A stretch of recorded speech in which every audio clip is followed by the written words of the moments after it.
think this is really important, by you just being the spark for the community and being the person that initiates all that content, honestly, oftentimes you don't have to sell into the community because they are already looking at you as the connector and the leader, and they want to give you business.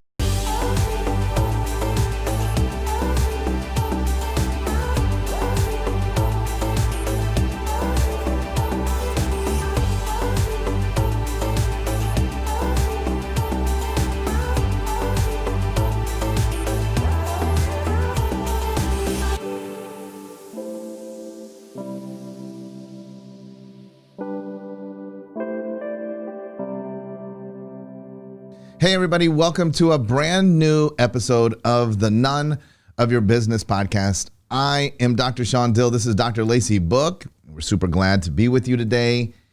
Interesting times that we're living in. I thought that we would take today and we're going to freestyle a little bit. Less structured than a normal podcast because I know that so many people right now are suffering, especially in the service provider world. The people who we serve are maybe not suffering, but they're facing tons of challenges with all of the things that are going on, limitations, restrictions, change of rules. It just seems like almost day by day, everything sort of changes on how you can function, how you can operate. Then we have, marketing considerations, and, some people are beginning to say that they feel like maybe their messages are being censored. We're seeing, happening on social media, YouTube, Google, all kinds of places. And so I want to take a moment to have a discussion and help some people to address this. It's a very difficult time for people and give you some ideas. Now, these ideas come straight out of our book, right? None of Your Business. But when it comes to marketing, I think that what we are experiencing as a culture and in business is this idea that times are shifting and you have to be able to adapt. And what worked maybe even just 6 months ago, 9 months ago, may not be working as effectively or at all today. And it's such a shame to see people that are stuck maybe in their old ways and that are not adapting and that their business is taking a hit. Right. The other side of this is also, though, that there's people that when your business begins to take a hit can sometimes hit the panic button. And so then what happens is you become very susceptible to all of the different ads on social media, get rich quick. I hear people saying shiny object syndrome. Right. Well, I hear the gamut from maybe I shouldn't even be fill in the blank, whatever it is you do. I shouldn't be a dentist. Maybe I shouldn't be a physical therapist. Maybe I shouldn't be a massage therapist. I'm not able to see people. Maybe I should pursue something different. So there's that extreme. But then there's the other extreme, what you're talking about, shiny object syndrome, where, well, maybe I should buy so-and-so's program, or I should be in this group, or maybe I should I need do this magic bullet, get rich quick, get people in quick, that kind of thing. So let's just break it down to fundamentals and let's talk about how they apply today, just as they applied over a year ago when we wrote our book. But maybe adapt some of these strategies and give you some thoughts on how you can begin to implement them. The marketing matrix that we talk about in the book, None of Your Business. If you don't have the book, it's available on Amazon. I want to encourage you to jump over at Amazon.com, get your copy, None of Your Business, same title as the podcast. The marketing matrix, which is to create community. That's what we're going to focus on today. Love it. Isolate them. Make sales offers proportionate to the amount of trust that you've earned, a book yourself solid concept, into your existing community. Then provide them with referral opportunities so that the community can grow. That's it. Well, and what I love most about the marketing matrix, and I think that we just need to talk about why we call it that, because I think that's really important in marketing.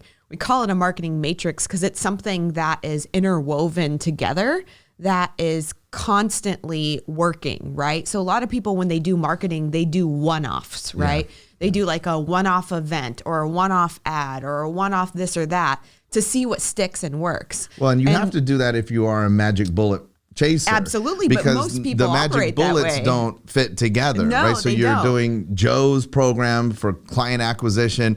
Yep. You're doing Mike's 5-day challenge to become an entrepreneur. You're doing Mary's program for mindset, and none of these things fit together. Yes. So when it comes to marketing, what you're saying is we need a cohesive strategy that you're constantly working on. So it's not like you're just working on one component of it. We're working on all pieces of it throughout the entire year so that you can avoid the whiplash of business, right?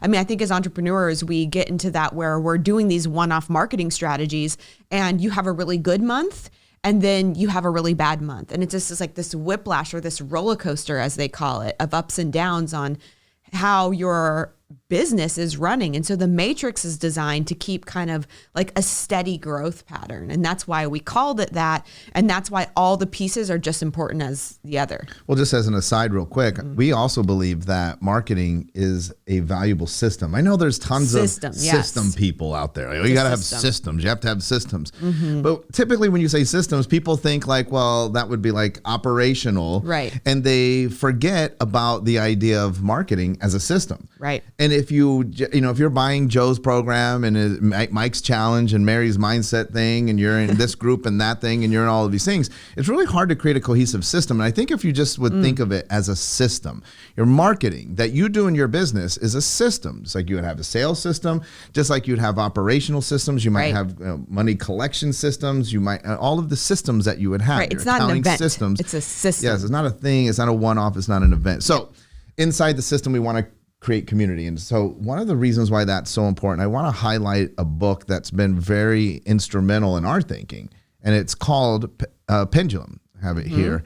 Pendulum, How Past Generations Shape Our Present and Predict Our Future. This book is written by Michael Drew and Roy Williams. So I want to encourage you to get None of Your Business, Amazon.com. You might as well, while you're on Amazon, go ahead and throw in Pendulum. Yeah.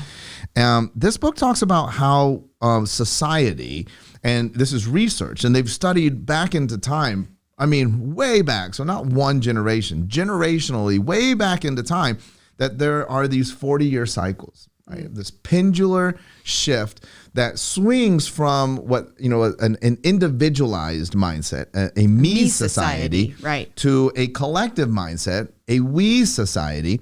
And we are now 3 years away from the pinnacle, from the top, the peak of the we society. Now, I was actually having a conversation with Michael Drew, too, just as an aside to the aside, that, right now, the we society gone bad forms what's known as a witch hunt culture, right? And that's what we're living in right now.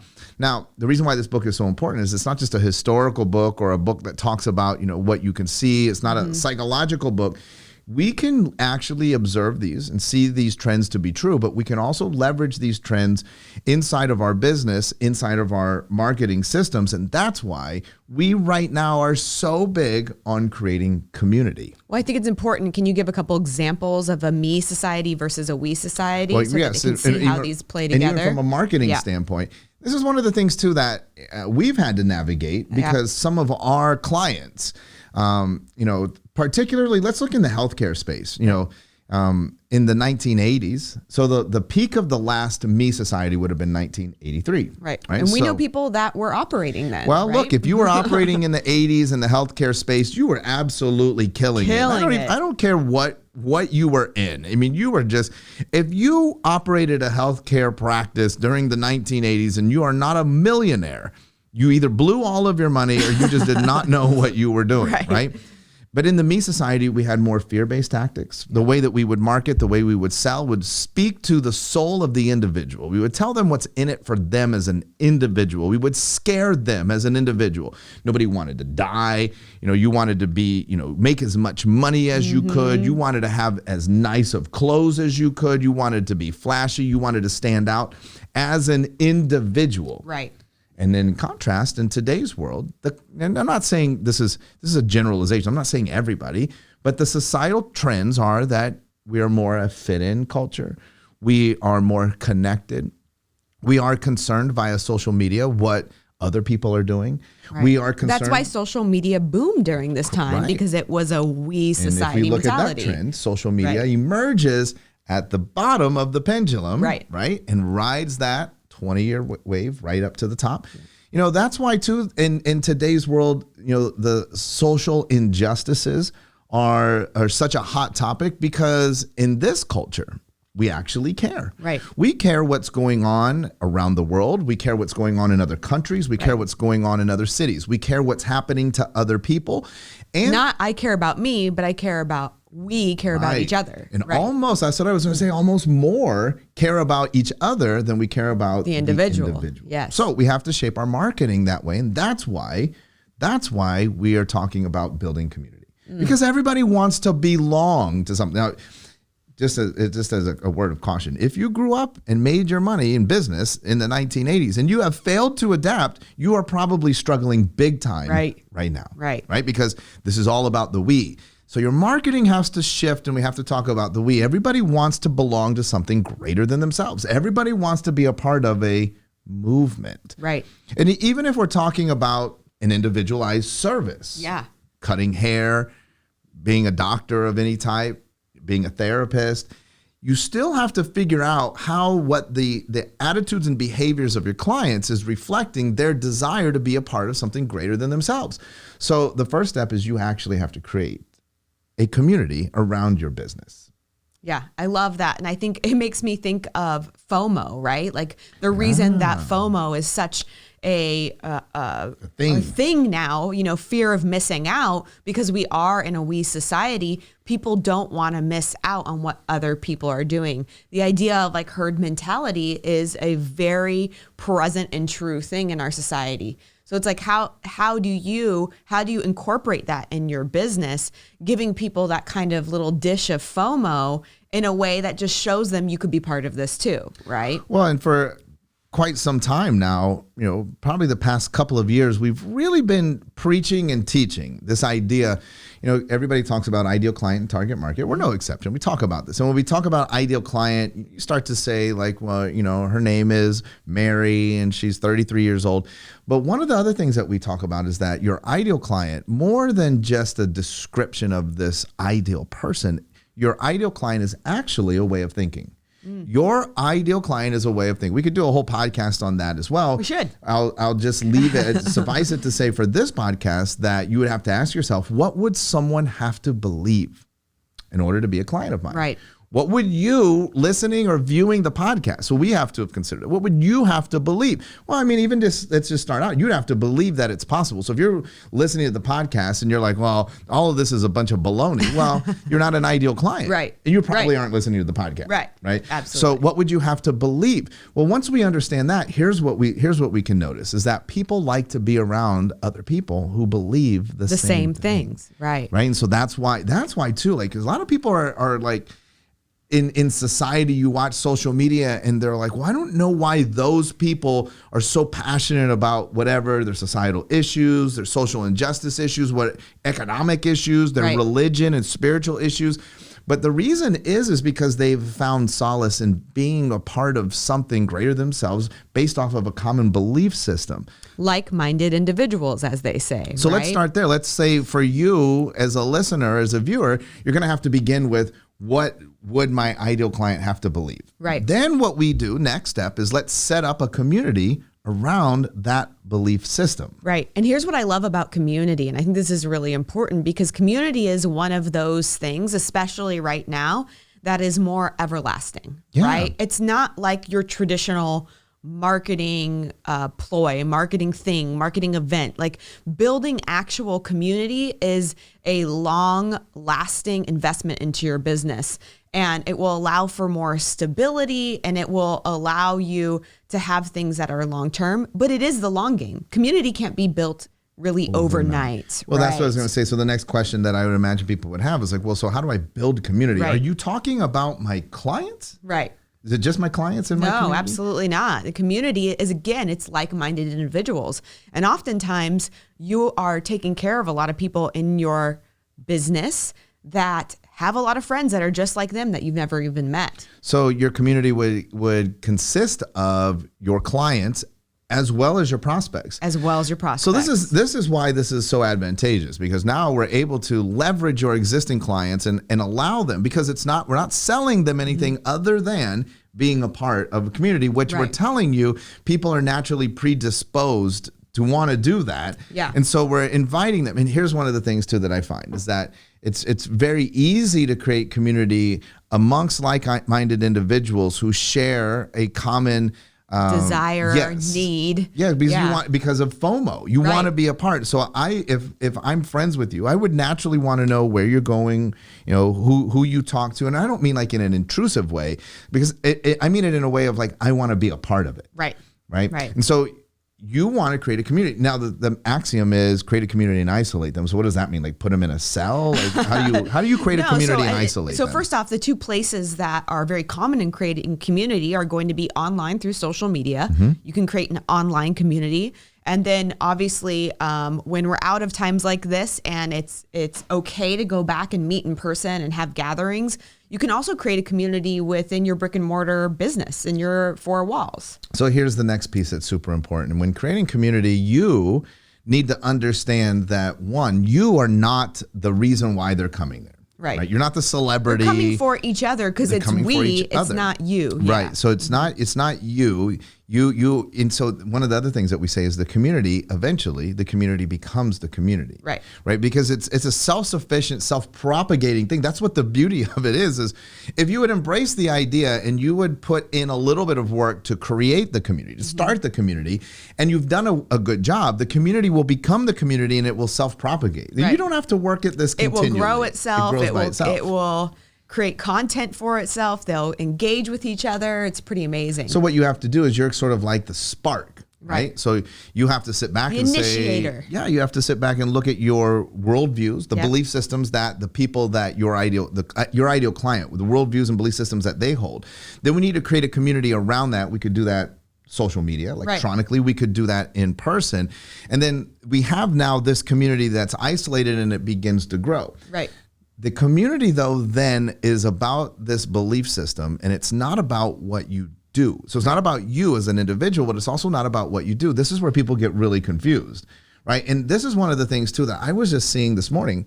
There's a lot of movements in the world, and they have names, right? So you have an election going on in our country, in the United States. So you have Republicans and you have Democrats, you have conservatives and you have liberals, you have social movements, right? You have equality, Black Lives Matter.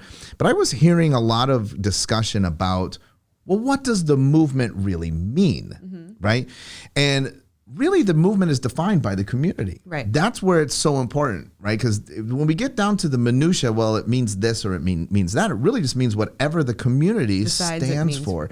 So here's the thing. If you're a service provider, your community is not built around the thing that you do. Right. So let's give an example. I think that's really important. So for instance, let's just say that your ideal client is, what is the term that they coined? Like mompreneur, right? Like, so a woman that's like starting her own business, works for herself, has children, and is really striving to achieve more, quote unquote, work-life balance in her life, trying to become more efficient, make sure that she can do all the things she needs to do. Well, you could create a community for other individuals just like her and bring them all together on social media. Even if you were a hairdresser. Even if you were a hairdresser. You're a hairdresser and you realize that's your ideal client. So you create a community.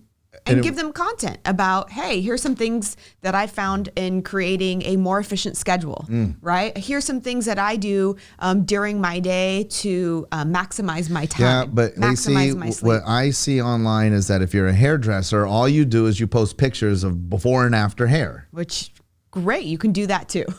But that's not what the community is for. That's a short term. It's not a community of moms who want to have an, what is it? Before Ombre? Yeah. Is that right? Ombre. It's not for mothers that want to have a certain haircut or a certain color, certain highlights. It's for, this community is not centered around what you do. It's not centered around hair. Here's the deal. If you end up creating a community where they find other like-minded individuals, other people just like them that are working on the same things that they're working on, eventually they start going to all the same places and doing all the same things and saying, where do you get your hair done? Where do you do yoga? Where do you do yoga? Where do you work out? And where's your nail salon? Communities follow each other. What's your favorite restaurant? They begin to morph because why? Because they share these same core values, and they begin to move as a Right. collective. Why? Because pendulum indicates to us that we are in a period of moving as a collective. Yep. So now that we've done that, so I mean, great, Lacey, I'm going to play devil's advocate. I'm a hairstylist, and I've built a community of moms, and I'm giving them productivity tips here. At what point do I tell them about me being a hairstylist? Well, not in the community, because you don't want to like sell in that community. That's supposed to be a space for them to grow, that they're not feeling like they're being sold to. So first off, Which again, hold on. Let me say, I think this is really important. By you just being the spark for the community and being the person that initiates all that content, honestly, oftentimes you don't have to sell into the community because they are already looking at you as the connector and the leader, and they want to give you business. So the community is not about you selling them things. No. I see that a lot too. Right. People form a community, and basically all it is, hey guys, welcome to my community. Let me tell you about how great I am. Let me tell you about how great my service is, and I'm selling you. And people are like, well, I'm not really even understanding what the value is of being a part of this. That's not a community then, right? That's a platform for you to sell your product or your service. So how do we transition them from we're all a part of this and I'm the spark? How are they going to end up working? Well, you need to with me? create some sort of next level thing, an offering, an event, something that they can move from the community where they're isolated into something where it's more appropriate to provide a sales offer. Right. So, we talk about making a sales offer proportionate to the amount of trust that you've earned. Well, first of all, inherently, if you are the community spark, if you're the glue that holds the community together, well, of course, you're building inherent trust. Right. And so your trust level is going up. Maybe not enough for you to say, come get your hair cut by me. Like, hey, whoa, I'm not sure I'm ready for that, but I really like you and I like what you stand for. Right. And more importantly, I like all these people here. And so you're suggesting then that we move them into some sort of an event. And I think that sounds natural. I mean, we're all hanging out online. Could we go to dinner together? Could we go shopping? What could we do then that would You could have move like a us? spa day at your hair salon. You can do a lot of different things that would just allow them to come together. So first off, ask the community, hey, if we were to get together, what would you like to do when we do that? And just ask them, and they will tell you, and then you create it. And then in the creation of that, you have an opportunity for other individuals, including yourself, to make a sales offer. Yeah, and again, if you're doing this online, understanding the concepts in pendulum, people have a desire for connection. So if we're an online community and I have the ability to meet people with whom I have interacted online and I can meet them in person and kind of feel like before I've met them, I feel like I know them, I'm going to jump at the opportunity. Right. Now, what you're suggesting is that then we have a change of venue in the sense that I'm going to control the set and setting, and I would be well served to maybe put that in my place of business, Right. where now I can introduce them more to me and to what I do. And to each other in person, which is great too. Yeah. So there we would have the opportunity to make sales offers. Absolutely. Right. And then the last piece would be then once they engage you, right? So now I've become a client. And I think this is great. I love the services. I'm still a part of the community. I'm still bringing my friends into the community. The community continues to grow, but then you actually need to have structured, is the last piece of the matrix, structured referral opportunities. And this is where it's super important because you said that it needs to be a system. It needs to be, it's not a Right. one-off. So what kinds of things would I be referring to? Is it just I'm bringing people to the hair salon to get their hair cut? Or would I be also referring them to come into the community? Yeah. Referring them to come to the spa day? Because they all integrate. It's not linear. You see, this is the thing is everybody thinks Right, because that it's not linear. every referral makes sense to go straight into a service, right? And so Right. people are at different levels in their interest in what you do. And it's far easier for me to say to one of my friends, hey, you should join this community than versus, hey, you should get rid of your hairstylist you've been seeing for 15 years and see mine.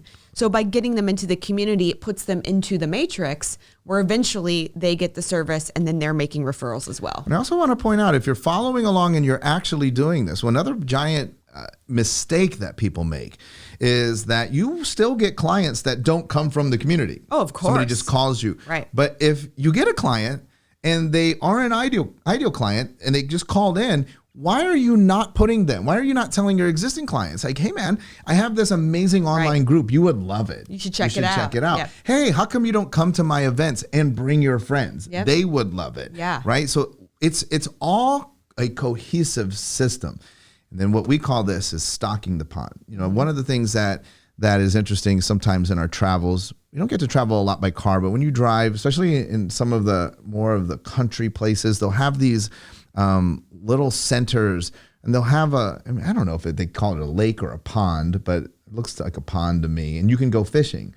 And, there's another name for that. And it will say you're guaranteed to catch a fish, right? Because and they stock those. Because they stock the pond.